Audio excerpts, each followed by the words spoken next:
Hi, welcome to Existential Tetherball. My name is Gordon Smith, and I am here with Rachel Fell, and we're going to go on a pilgrimage together today.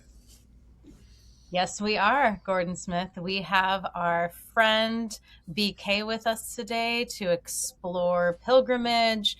BK is, amongst other things, a pilgrim. He's also a regenerative technologist with a deep appreciation for what's both possible and needed in our times. Practitioner in many social technologies with an emphasis in warm data, sociocracy, and the art of hosting to tend to what's between and inside of us. When he's not working in civic tech, you can find BK exploring wisdom traditions, cooking with friends, or traveling to meet fellow humans. He also DJs because some things are better felt than said. Welcome, BK. Thanks for being here. Hey, well, happy to be here. Yeah. Last time the three of us were all together in the flesh, we were making art, spray paint art in Gordon's backyard, which was awesome. That was amazing. It's like Yeah. one of my top nights.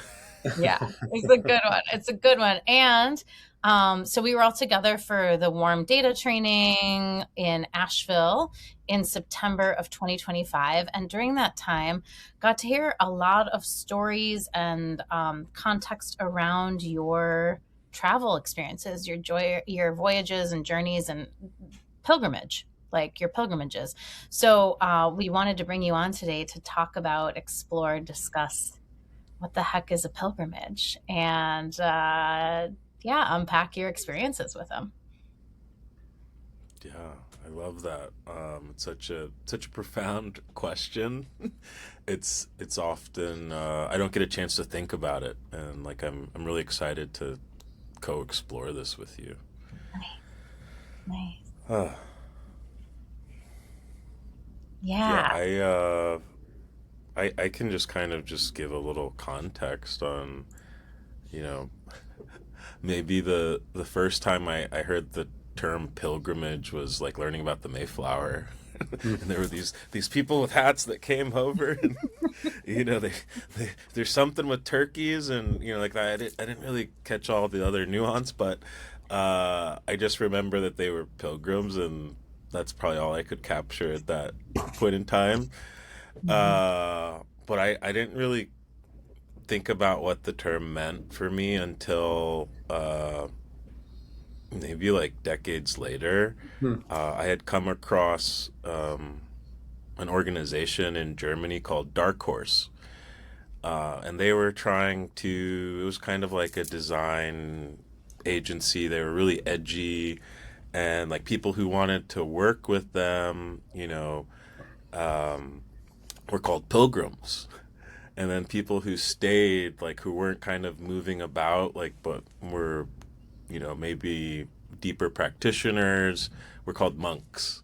And so that was like the second time I had heard the term, like, uh, and then I didn't realize that like throughout my whole childhood, like in some ways I'd been shaped by the Indian Vedic systems, and pilgrimage actually is like ancient tradition.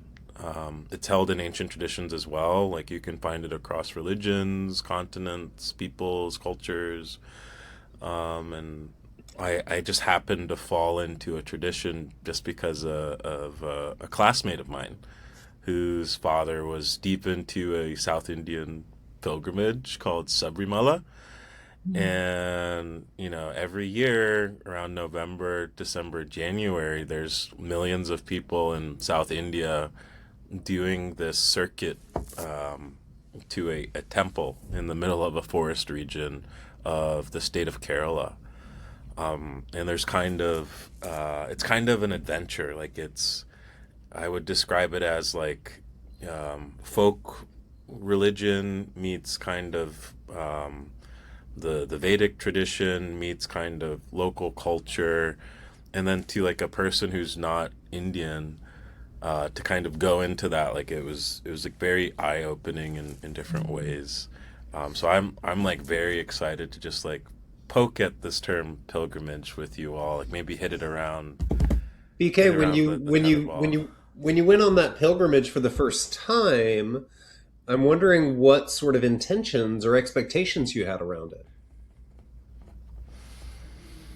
Yeah. I was in my early 20s. I had no context for what they meant as pilgrimage. So I was just going because my friend was going, and it would be a chance to go to India, not by myself, and I'd be like taken care of. I'd have like a host family. So I was just like, I was in some ways along for the ride, but um, upon arrival, a lot of the things that I cherished and I had a pride in, I had to let go of immediately. Hmm. For example, I used to consider myself a competitive spice eating champion. Like I would eat things like laced in mace, and have no problem. And then like I was like, so I'm coming to India with this big badass attitude. And I Mm. remember talking to my friend's cousin the night before the pilgrimage starts. She's like, like I heard you can eat a lot of spices, and I'm like, yeah, I can handle myself. And so she like brings out this tiny little green pepper, and she's like, try this one. And so like I eat it, and like it hurts, but then like I'm thinking my pride is intact, but in the next day like I get sick. Um, and so like I can Mm. barely move, I can barely keep anything down, and the question becomes like, will I go on the pilgrimage? Like, Hmm. Ah. so there was definitely a moment where I might have a different story to tell. But my friend's dad was like, you traveled thousands of miles to be here. Like, why wouldn't you at least try? So that was that was the start to So it my began with this journey. release of this self concept that you had been really tightly embracing. Mm. It made me curious about like, is a pilgrimage inherently humbling at some level or deconstructing? Or maybe you two have heard the term type 2 fun before, which is the kind of fun that is relative and makes you like kind of appreciate everything that exists because it's like a really hard hike, or it's sort of like you're camping in the rain for days, right? And so that's such an interesting kickoff, to your first pilgrimage experience, because like quite humbling. Yeah, I mean I don't know what my overall intention would have was at that time of my life, but I just wanted to have fun, and like I lost that on day one. I I I was dehydrated, I couldn't eat and I couldn't drink. Um and One little it's like a 8-day hike. Yeah, just because of like a little pepper. That is so interesting, right? Like, I don't know why I'm going really. I'm going because my friend's going. It's interesting. Like, I've always wanted to go. And yeah, it immediately like takes you down a peg a little bit, right? That's very fascinating. Yeah, Gordon and I were talking before you came on. Like, we always kind of look at various definitions of a word, kind of go into the etymology of a word, and pilgrimage having something to do with like a voyage or journey for spiritual or religious reasons. Yeah. But Yeah. in this example, you were just kind of following an impetus. In that first pilgrimage, did you connect with um, your own journey into, the spiritual, the transcendent, the divine? That's a big question.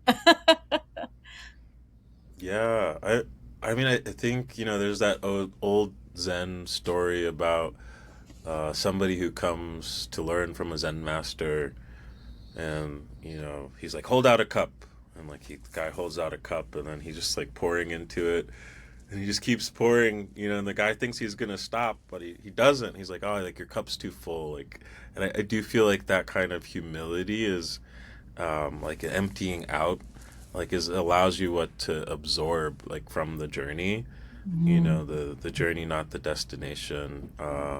I think with this particular spiritual system, there are certain rules you have to follow, certain vows you have to take prior to even starting the pilgrimage. Like you maintain a vegetarian diet, practice celibacy for 40 days, abstain from stimulants and intoxicants, just so that you can kind of level set your mind because you'll be in the forest and you may not have modern amenities at all. And your job is to kind of travel from one point of the forest to another point in the forest in one piece, and you kind of need to travel light.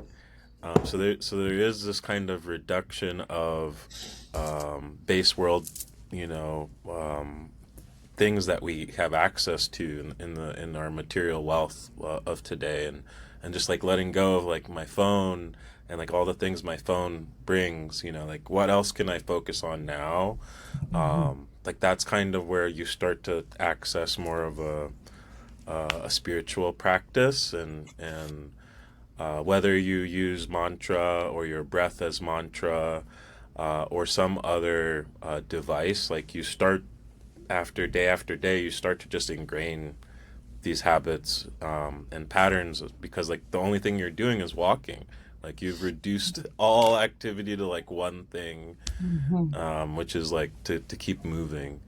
So I think like there's a lot of magic that happens at the psyche and individual level, that's kind of hard to do if you're not in a really regimented system.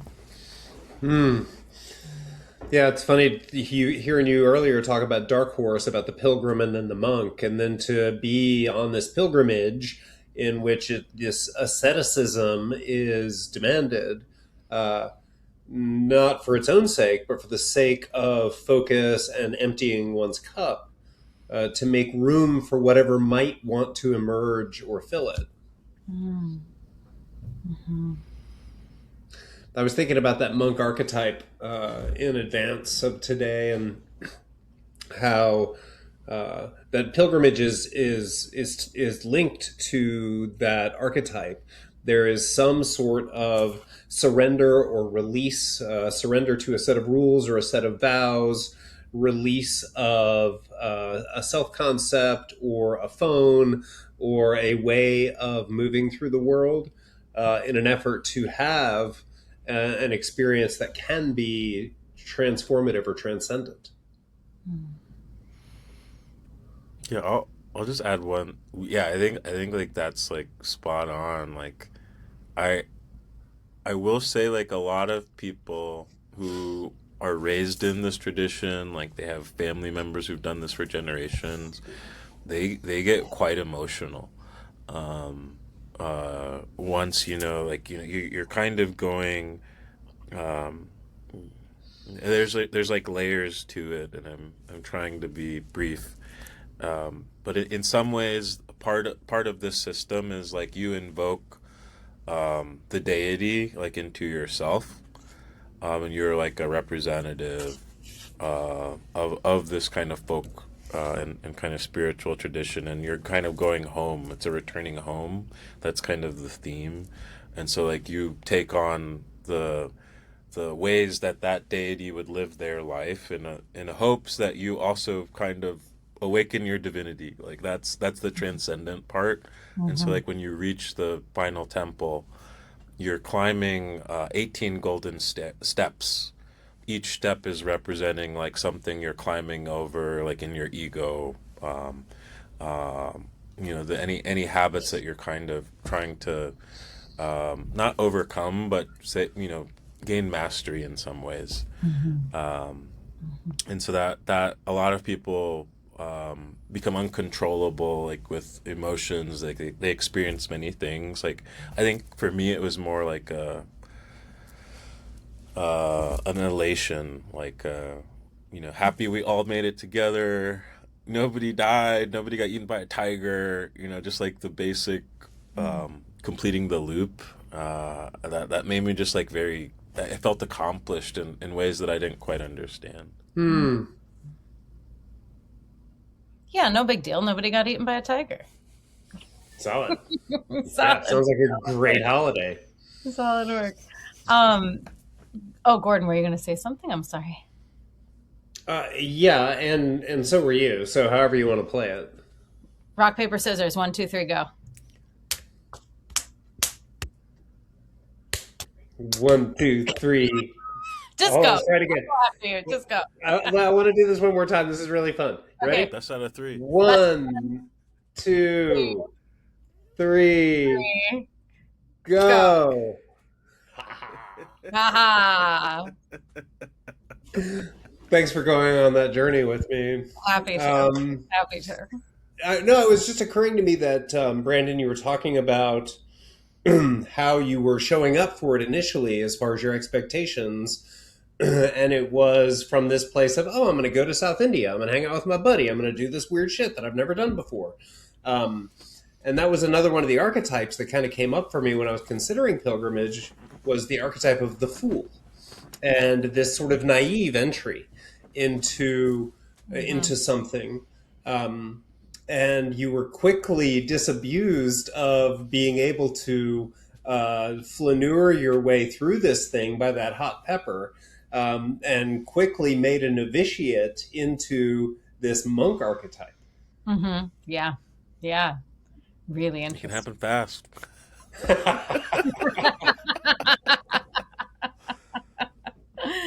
One South Indian pepper away from completely dissolving a bunch of your ego. Uh, um, I was going to ask, so, religion and spirituality, embodied meaning, dogma. I'm doing this because somebody else said I should. I'm doing this because I want to.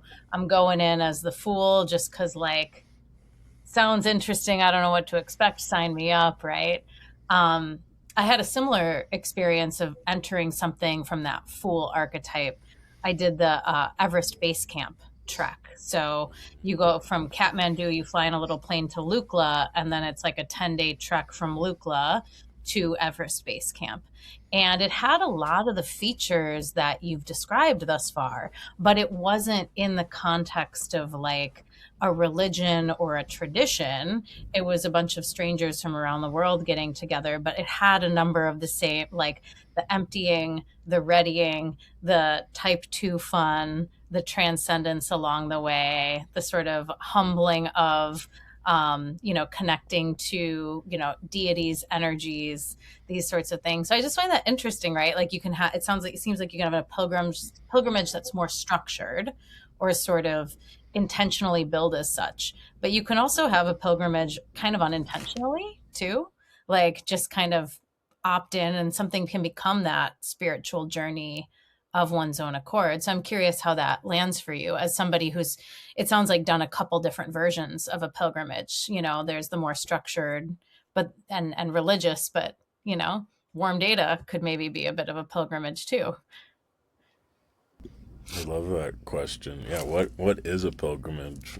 Or what makes a pilgrimage as well? Like, yeah, I think it's both and. Um, I think the intentionality is key.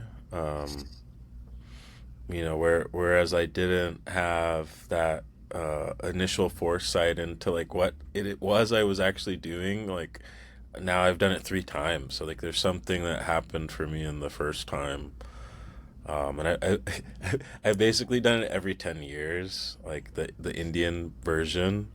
Mm-hmm. Well, I went before this year. I went in 2010 or 2020. Sorry, 2020. So maybe it's 10 years, 5 years. Hopefully, I'll go again before it's too long. But yeah, I think like when I think of the pilgrimage, I was thinking of just like a random word of like pill.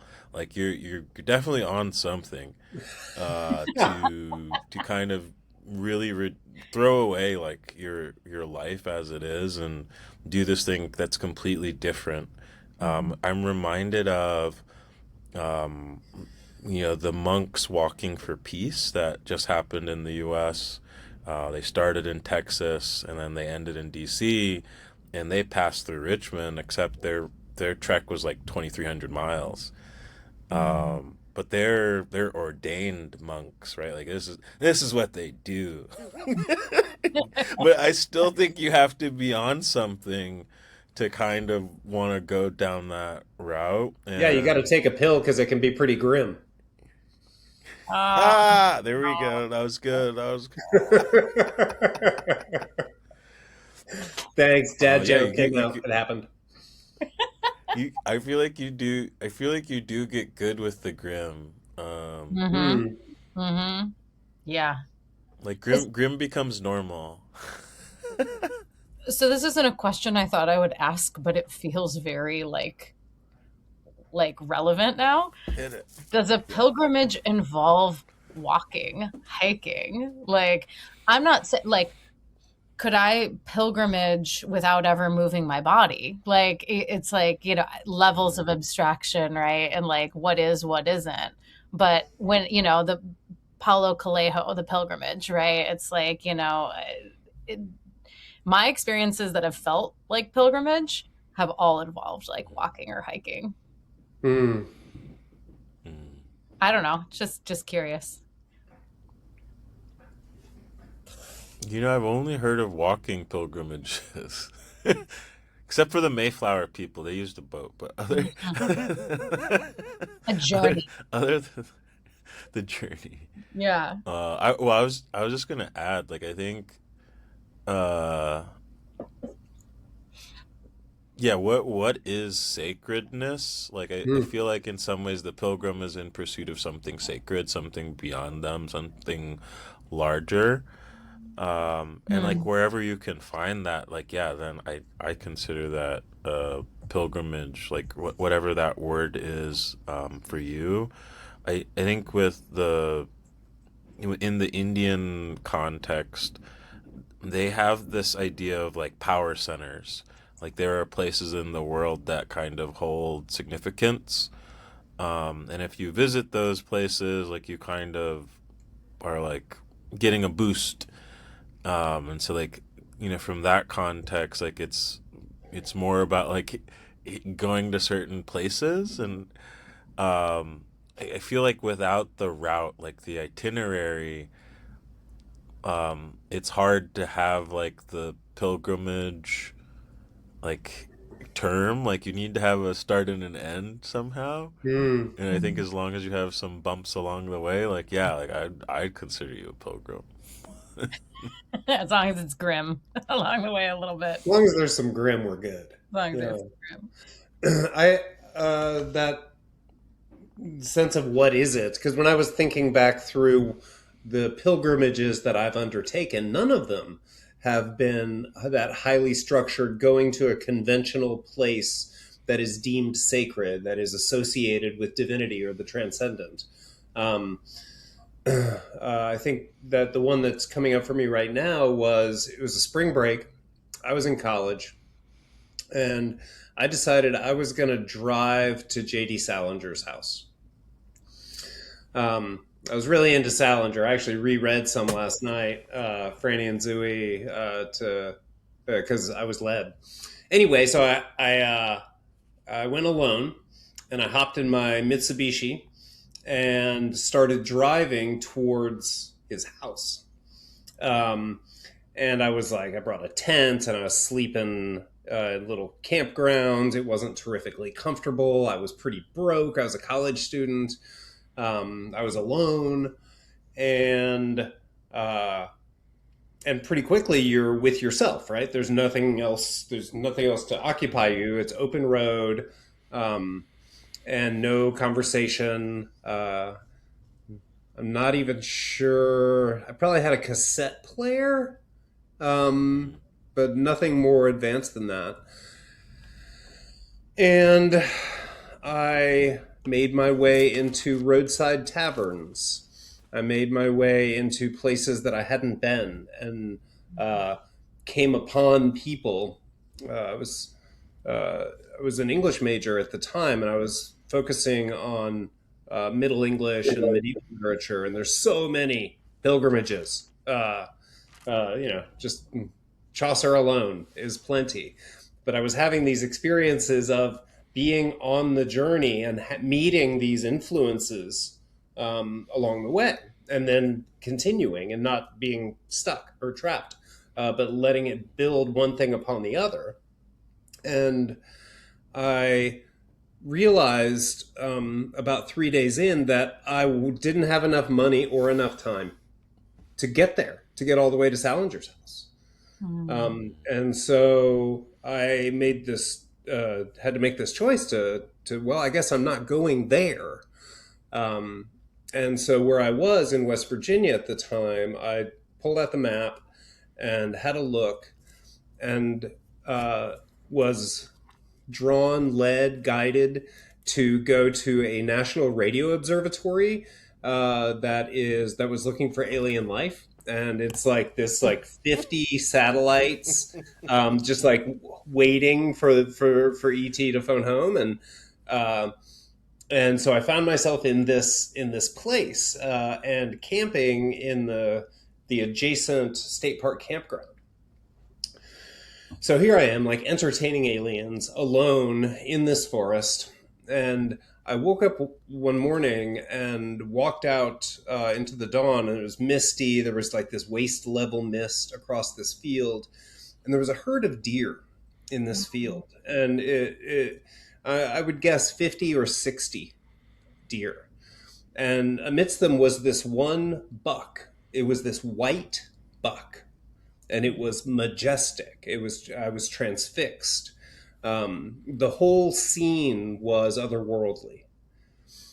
And I waited until the fog lifted and the deer moved on, and then I drove home, feeling like I'd arrived and received what I went for.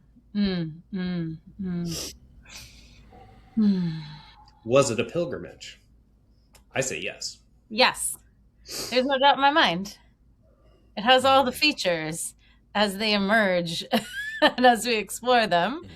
You set out on a journey that had some sort of the Salinger's house.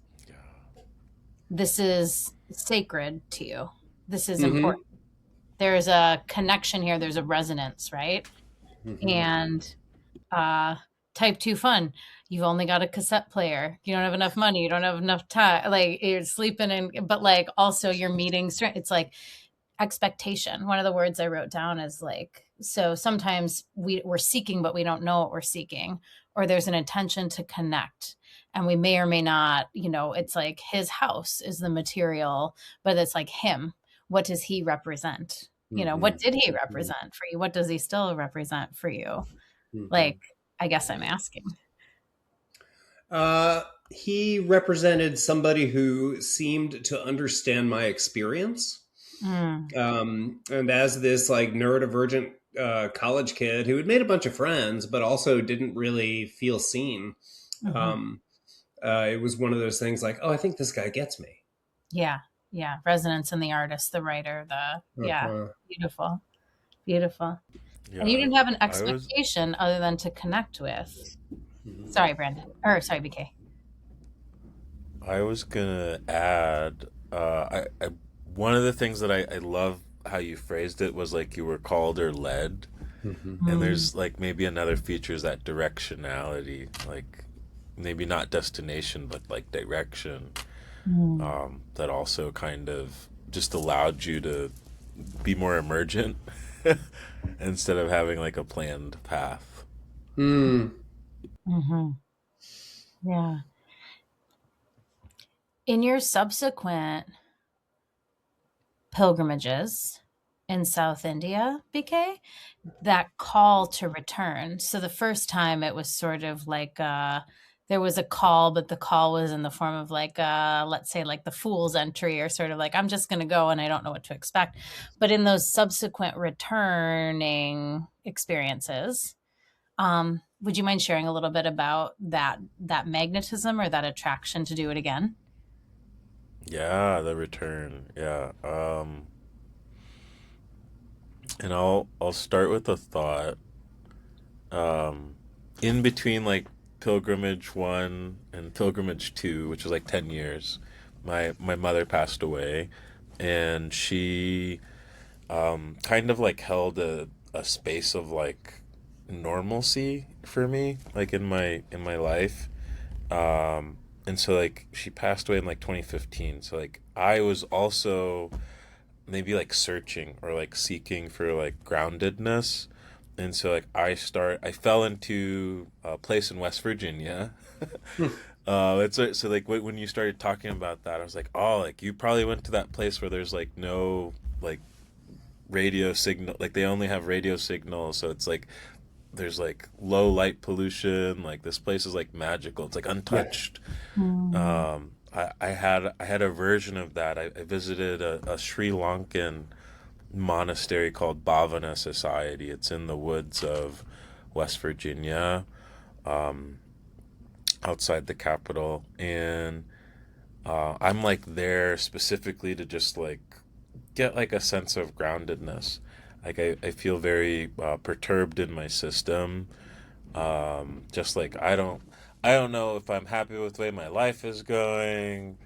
So I'm just like I'll go to a silent retreat. Like I'll just I've never done this before. Like I think I can be silent for 3 days. So like I get there Friday night. There's monks who are people who are there all the time. They don't leave, and then there's people who come and visit, and they like talk to the monks and like how is it being a monk? Yeah. And so they're like, hey, like you guys are welcome to do your silent retreat. We'll give you like some discourses, but we're not going to do your laundry. We're not going to cook food for you. That's all on you. So like make sure you follow your volunteer coordinator. Like they'll kind of direct you through our monastery and kind of how to conduct yourself. So like night one ends, oh, one other thing, I signed up to be like a kitchen prep to like help make food for people so we could have food since the monks weren't cooking for us because they need to like care for themselves. I wake up maybe like 4 a.m.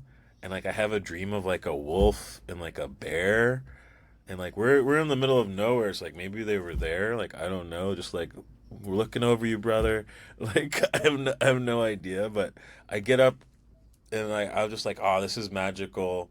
And I go back to sleep and I wake up at like 7, and I stumble out of my little cabin and I go into the main hall, and the volunteer comes at me. He pulls me to the side. He's like, where were you? Like, you were supposed to help make the food for everybody else. And I was like, I was trying to have like my best night's sleep that I'd ever had. And I just remember being really surprised that that was the reaction Mm. that I was getting from somebody who's like at a monastery, you know. But then I felt really bad. I'm just like, oh, like people might not be eating because of my selfishness. Mm. Um, but then the rest of the trip was fine. I woke up at crack of dawn every day and made food. But it just reminded me when you were talking about West Virginia, the headmaster or the head monk at that place. He's like in his 90s, like 99, 98 now. Bante G. He was talking to us just about like life. Like he moved from Sri Lanka to stay in America, like not his home. And I've always wondered what that journey's been like, to kind of make place. Like so, I feel like the opposite of the pilgrim, or in some ways, is the monk, like making place. Mm. Like you found a home in your decisions, and you're okay with like this new form of life. You've like let Mm. go of the old. There's like a discarding, a renaming of yourself as well. I Mm. think that you alluded to. But yeah, that was all on my mind leading up to 2020, for my return to India, just because uh, that was like a chaotic like time in my life, and I was like, like the pilgrimage actually was the chance to reset, like just go back to baseline, like you're cutting out the noise. Yeah. So that's why I went the second time. The third time, I just wanted to go for vibes, man. Uh, I hadn't seen these people in a long time. They kind of became like family. You're trapped in the middle of nowhere for a while. And it was like a chance for me to like just be more intentional about what do I want the following years to bring. But Mm, yeah, that's how I would kind of show you how my mental state changed across. Hey, Brandon, beautiful. Thank you. That's in It's all all of vibes. really bad. in all of these iterations, um, I wonder what is it you're seeking? Mm.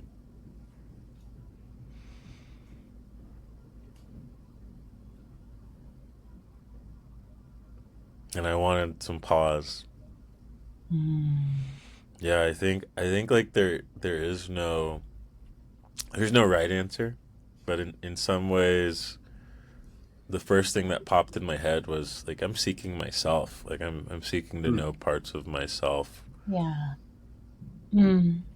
hmm, As I was making lunch between my morning sessions today and sitting down to connect with the two of you, um, this spontaneous sort of like idea popped in, which was, this journey of sort of, for me, life is kind of a pilgrimage at this point. Like, if I'm being just kind of like open and very honest and unfettered, and that the cyclical nature of life coupled with this journey of like becoming elder, it's like we don't talk a lot about these sort of like the emptying, the composting, the reformation that comes with the journey of becoming and becoming elder. And I wonder if these sorts of pilgrimages act as almost like containment for a process that we might already be in, or like, and there's varying degrees of that process, right? So when you were describing the first version where you're like, you went in and there was this sort of like, oh, I'll just see what's up, and also like, I got this, no big deal, eats pepper, is humbled.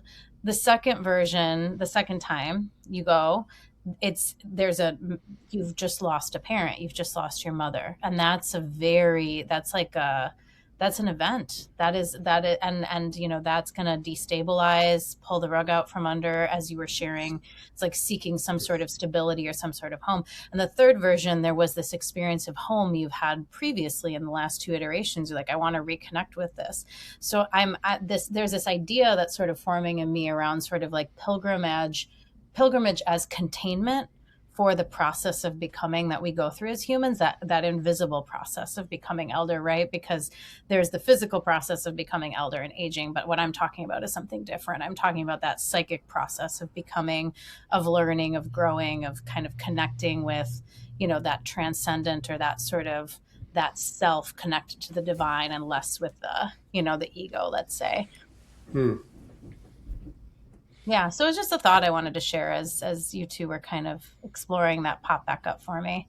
It's like, oh, pilgrimage is like a form of containment. It brings the physical together with you know, the emptying, the adversity, the Yeah, discovery. it's the power of ritual extended with movement. Hmm. That when we think of ritual, we tend to think of pretty brief in duration. When I know Hmm. when I think of a ritual, it can be as short as a few seconds or as long as about an hour. But what you're saying, Rachel, is that pilgrimage is a ritualized Hmm. um, process. Yeah, yeah, absolutely. Yeah. And that it might do us all well to, notice when we might want or need, like, I think in the offering that you and Laura Hope Gill, that I participated in, Gordon did, these stages of alchemy, or the sort of like there's stages of sort of disintegration, and these are largely invisible in modern culture. These are connected to different wisdom traditions, different spiritual and religious traditions. The purifying, for example, like, is one of them, right? And BK spoke to that. It's Mm. like, yeah, you're not going into this. you know, when I did the Everest Base Camp, it's like, yeah, we're no drinking, no, meat, no drinking. There's like that aspect of it. But yeah, ritual containment for spiritual growth? Question mark.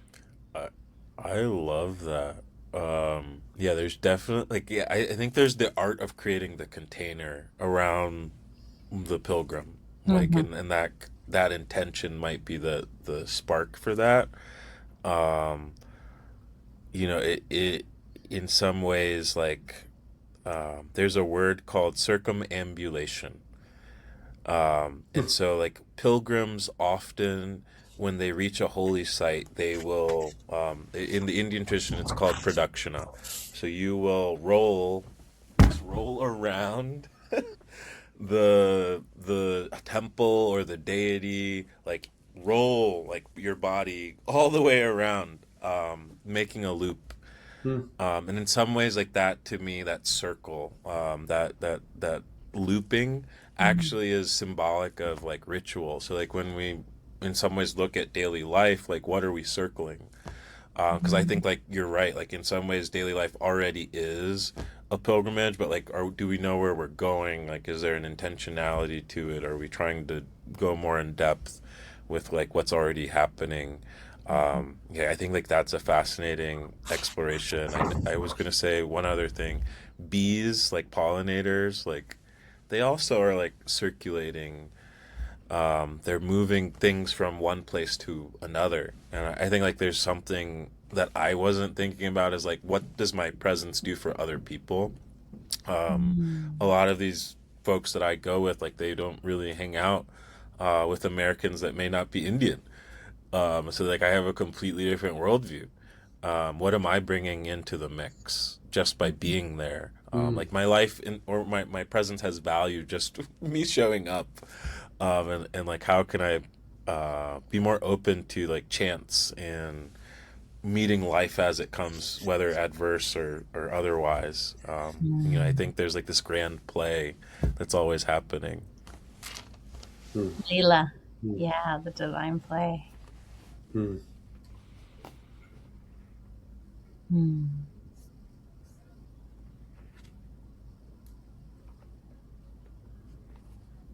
What I guess like I have a question for you too. Like because I think the containment aspect, like in some ways like I'm thinking of the word growth. Um, do you have any stories around times that you knew that you grew something new, like a new ability, or like I didn't know I could do that. Like has that ever happened for you?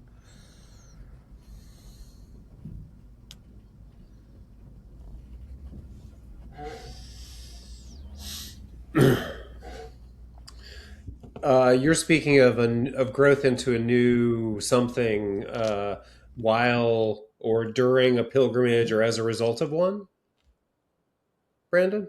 BK? Or just even like you realizing that you could do something that you didn't think you could do previously. I can give you a quick example. Yeah. Yeah. uh, on Sunday, I went to visit a friend, and you know, I didn't realize this, but they're turning 40 soon, and they want to host a party, and they need a DJ. So like I was like, well, I have my stuff in my car, like we can just party. And so like they had all their friends there, and I ended up DJing, and it was like magical. Like I had never seen the party. Like they were using Spotify. Like I thought Spotify was good. They were like they wanted to like offload it to the DJ. Like, can I go request a song? Hmm. And so like I started a vibe, and then like people would add to the vibe. Then it became this like co-created mix, and I'd never felt DJing like that. It had always been like a listening party, and so just to see people like really co-create, really start when their song came on, just to see them just like light up, like I was like, this is what like DJs like to do. I didn't realize this is what I was giving in that scenario, but yeah, that was Mm. just like a light bulb moment for me. I'm just like, like I didn't realize like I could be that kind of DJ. Yeah, it expanded what it meant to do that. Mm. Mm. Yeah. Yeah. I You mean, got one, Rachel? I got a bunch of them, man. uh, I wonder if a pilgrimage, by its nature, And then the more one engages the spirit and the physical reality of the pilgrimage, if life can just sort of become more of a pilgrimage, like embodied learning. Like I think of Gnosticism a little bit here and this sort of like embodied knowing, or like I get right into these questions of human intelligence and how it works. And I've had some pretty profound experiences um, while on pilgrimages that were either known to me to be such, or like you in their earlier their versions, the first and second versions, more sort of like I'm just going and I don't know, but I feel this attraction or I feel this magnetism. Um, I went backcountry camping in Denali National Park in 2019. While I was in the throes of a positive disintegration, I was having a lot of like physical, emotional, mental, existential. I was in a profound state of melt, let's say that. And I got lost in the middle of the night in the fog, which was a very harrowing, terrifying experience. And the next day, the mountain came out, which is rare. It happens 30% of the time or so. And we were camping at the base, pretty much the base of the mountain.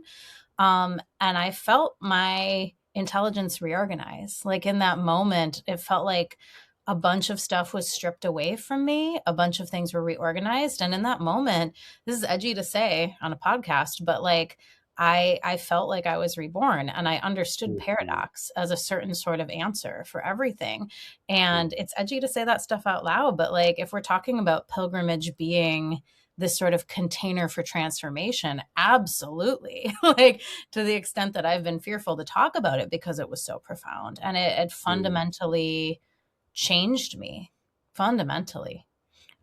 So yeah, my answer is a resounding yes, BK, to that question. I don't know about you, Gordon, if you have any particular examples of transformation. That's a beautiful story, and it's interesting to hear the edge in it for you because it's so central to who you are now, It and is. so it's letting people into these innermost chambers for Mhm. you. Yeah, it Yeah, is. uh, and what feels edgy to you feels really warm and round to me. Hmm, So I just want you to know that. thanks. Um, Color? Does it have a color? Just warm and round. yeah, it's the color of your eyes. Yeah, yeah. Awesome. Awesome. You see me try to give it right away. I'm like, tell me about yours, Gordon. Tell me about yours. I can't stand to be in this. Yeah. Hmm, Thank hmm. you. Yeah. Yeah. I what came up for me was after graduate school, I gave myself a 2 month trip to Turkey and landed in Istanbul, and then like uh, circumambulated the country, and in so doing, had all manner of adventures. One of which was doing a little mountain climbing. Like right after 2 years of grad school, I was not in the best shape, and I'd injured my knee in that process, and so I um, was led drawn to a place to kind of convalesce for a week. I needed to sit still. And so I went to this place called Cappadocia in central Turkey in a little town called Göreme, and a little hostel there. And one morning when I was at the hostel, somebody ran in and said, "Hey, they're bombing America." This was September 11th, 2001. Hmm. And so I gimped my way down to the internet cafe and hopped on Yahoo Chat because all of the news sites were crashed from Hmm. traffic, and was just gathering information, and all the people in the internet cafe just gave way to the Americans and let the Americans have the computers, and we were all just shouting information as we learned it. And after about 6 hours of that, kind of came to a relative understanding of what had gone on, and I wandered out of the internet cafe out into the main road. It was hot. My knee was hurting. But Cappadocia is all of this volcanic rock. It's very soft. You can carve it with a spoon. And it was historically a university. It was a population center. There were apartments, essentially, carved into these rock faces, and you could climb into them, and you could see where people had decorated them with art, and you could see where they'd carved their beds and where the professors had carved their auditorium. And to be in that place, in the remnants of a dead culture, just after the impact of 9/11, had an expansion within it for me around impermanence and around structural security, being not being a place to build your house. Yeah, deeper. I love that. Yeah, not being a place to build your house on. I wanted to say, like, yeah, maybe being a pilgrim gives you tenacity. There's just something about being on the journey that you gain fortitude or stick with itness, whatever the word you want to, grit, whatever the word you want to call it. I love the carving into the mountain. Like, maybe we're all carving our lives into the mountain, and one day our life will be left on a wall. Yeah. We're all heading towards impermanence. My abandoned MySpace page. Yeah. Well, I wonder if it is maybe one way we learn what we uniquely might need to learn at any given time in our lives or in our journey, right? This confluence of influence and like the context of, where Gordon was in his life and what was happening and where he was and how that all kind of comes together. The confluence of what, it's like, I do wonder if, pilgrimage gives each person maybe uniquely a certain sort of embodied experience that then connects the dots in these ways that are, aren't so reductionist and aren't so cognitive. It is this very like profound, deeper experience of learning and then knowing, perhaps. Yeah, and with that before and after sense to it. Yeah, that it's like it's a mile marker. It's in your human journey. Yeah. Yeah. I think what I kind of am realizing now is like the only thing that's changing on a pilgrimage is you. Everything else is kind of fixed or static, and it's really just you that's changing, as much as you're allowing yourself to change. And the sacred being an important element, sacred meaning an association with the divine or the transcendent. And at the same time, what were you doing? Like, what were you seeking? You were seeking yourself. And so these things are coexisting. I'm reaching toward transcendence, and I'm dropping into what it means to be this thing. And that leads me to the third archetype that I was thinking about in this as I was contemplating pilgrimage, and it was the magician archetype.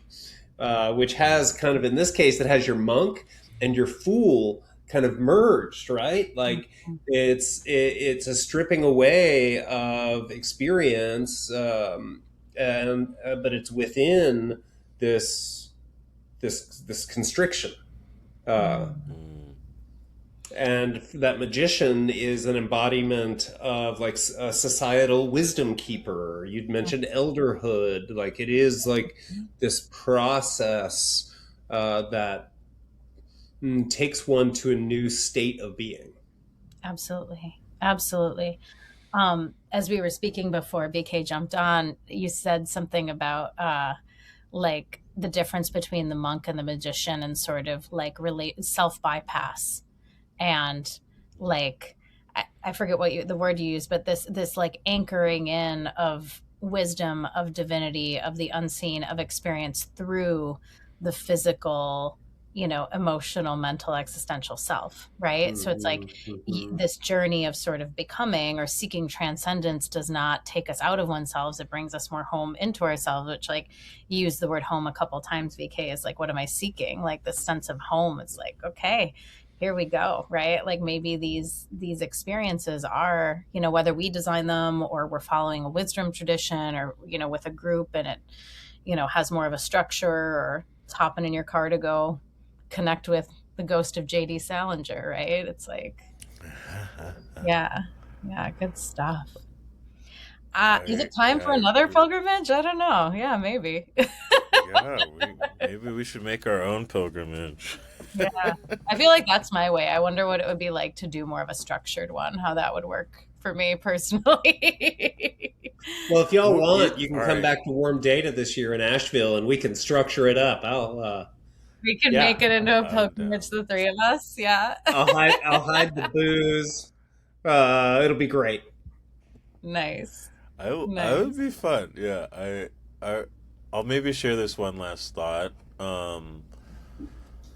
In There's a book called Yoga Vasishta, which is like one of the non-dualistic texts in the Indian tradition. There's this concept I'm thinking of, where they talk about seekers, like people who are going on these journeys to find the answer to the meaning of life.